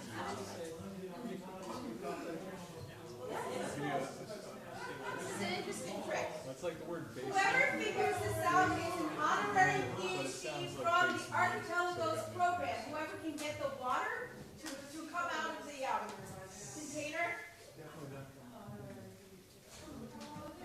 How many Irasians does it take to get water to come out of the tea container?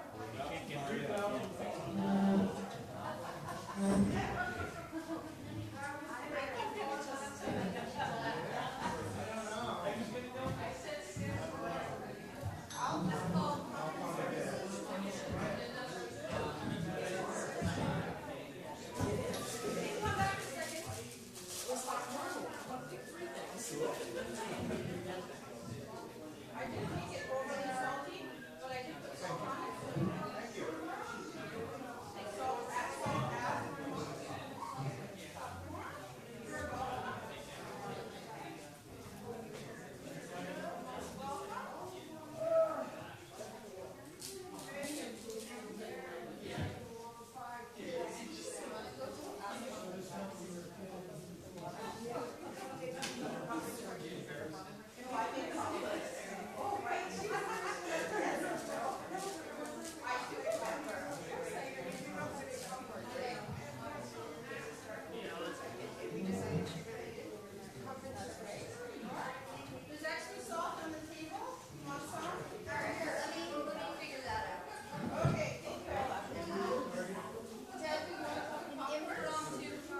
Okay, everybody. Thank you so much for coming. Thank you so much for playing. There are two parts to our afternoon. The first part is intergenerational IRAS bingo. As I mentioned before, we're not using a little machine that spins out little tokens with letters and numbers, and we're not giving out tokens. Your token will be the signature of the person who matches the information put in this box. Now, there are 32 different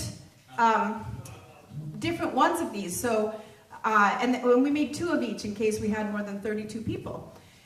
And obviously, not everyone is here in the room. So, if nobody gets enough signatures to fill the whole thing by the end of today, save it, continue on as you go to social hour, as you go through the day. There will be a really good prize, maybe more than one, for the first person, the second person, and the third person to get all the signatures. But if you're not one of those people, don't give up. Keep trying, because the whole goal here is to get to know one another a little better. Yes? So, is somebody supposed to come up and ask if you're this person? Yes. Or you sign it, but if you're not? That's right. Now, there may be more than one person who's a novelist and poet, or more than one person who believes that science equals spirituality. Here's the kicker. You can only sign on each page. If someone comes to you, you can sign for one thing only. And so, if there's probably only one person who helped, I don't know, I could be wrong, who helped write a video game with over 50,000 downloads, there's probably only one person like that, but there are probably a lot of people who think that energy equals mass. Go for the hard ones first. If you know who the person is, if they're not in this room, yes, nobody's going to finish from the people in this room. I did exhort all people to come to make it easier on those of you who have come. So all of you automatically get the first prize. So Ella is going to hand around, and I can help hand around as well, or we can. Dara, do you want to help hand some around? Ella and Dara will hand around these sheets, and yes. Jane. I can be bought. So I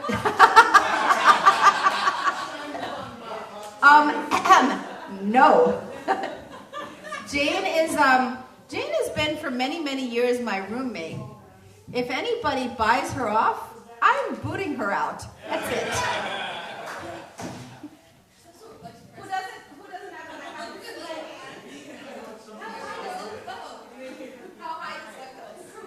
Oh, I know. Yes.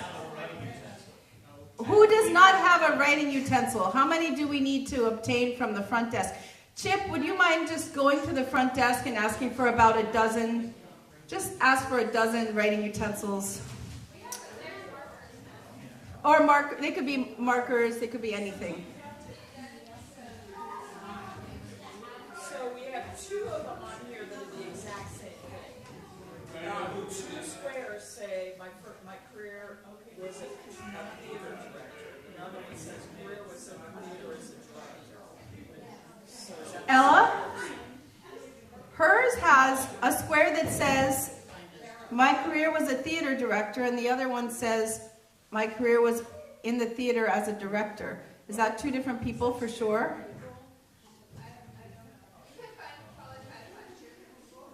Or maybe we can trade out for other sheets. I'm not sure how that would have happened because we had a fairly foolproof system of generating these, but we'll just double check. Does anyone else have that situation? Everyone's got, who has theater, 2 things about being a theater director on their page? 3 people have that? All right, let's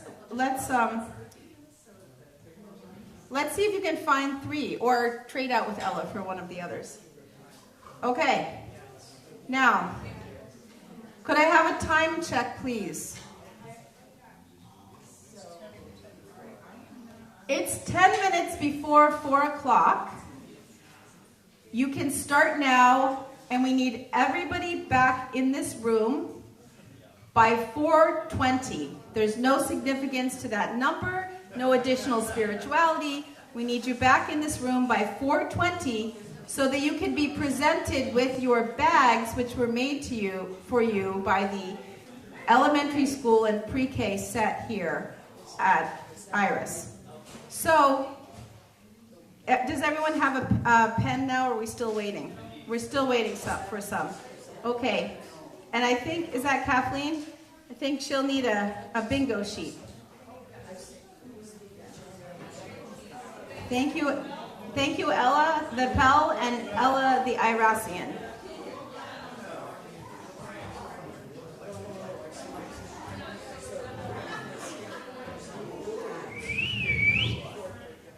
Okay, so your instructions are this. Go forth and multiply the signatures on your pages. You may start now. I would start with the people in this room, find out who's what, and then disperse and come back by 4:20. 4:20, please. We'll ring the bell. Ready, set, go.